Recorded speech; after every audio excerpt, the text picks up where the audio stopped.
Welcome to EnglishClass101.com's English in 3 minutes, the fastest, easiest, and most fun way to learn English. Hey everyone, I'm Alicia. This series will teach you some easy ways to ask and answer common questions in English. It's really useful and it only takes 3 minutes. In this lesson, you're going to learn some new ways to ask someone, "What's your name?" including one that you can use when you have forgotten someone's name. Now, "What is your name?"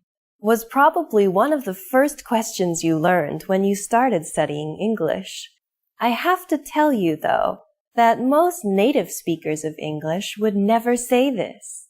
In English, just like in other languages, it is often more polite to be a little indirect. Of course, the easiest way to avoid asking the question directly is to not ask at all. Just introduce yourself, and most people will respond by doing the same. When introducing yourself, simple is nearly always best. Just say, "Hi, I'm Alicia." To show that you want to know the other person's name, just add "and you" at the end. "Hi, I'm Alicia. And you?" "Hi, I'm Alicia. And you?" Just like before, take out my name, Alicia, and put your name in its place. After you say this, the other person will tell you his or her name. Okay, now let's talk about an embarrassing situation that happens to everybody. You have already met this person once before, but you have forgotten their name. The most polite thing to do in this situation is to apologize and ask again. There's a simple way to do this that's also polite. "I'm sorry. What was your name again?" "I'm sorry. What was your name again?" This sentence is very similar to "What's your name?" but it has 3 important differences. First, we say, "I'm sorry." A small apology can go a long way. After that, we say, "What was your name?" This is just like, "What is your name?"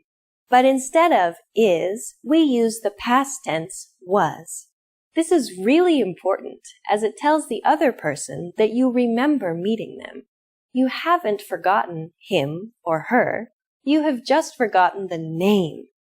This little word makes all the difference. "I'm sorry. What was your name?" Finally, we add again to the end. This is another hint that tells the other person that you remember learning his or her name before, but you just can't recall it right now. "I'm sorry. What was your name again?" This phrase is appropriate for both formal and informal situations. Now it's time for Alicia's advice.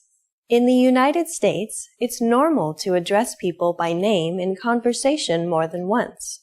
In both formal and informal situations, it's a way to show respect or interest in the other person and can help you make friends. It is also a great way to practice someone's name so you don't forget it. If you are talking to someone named Anne, for example, instead of just, "What do you do for fun?"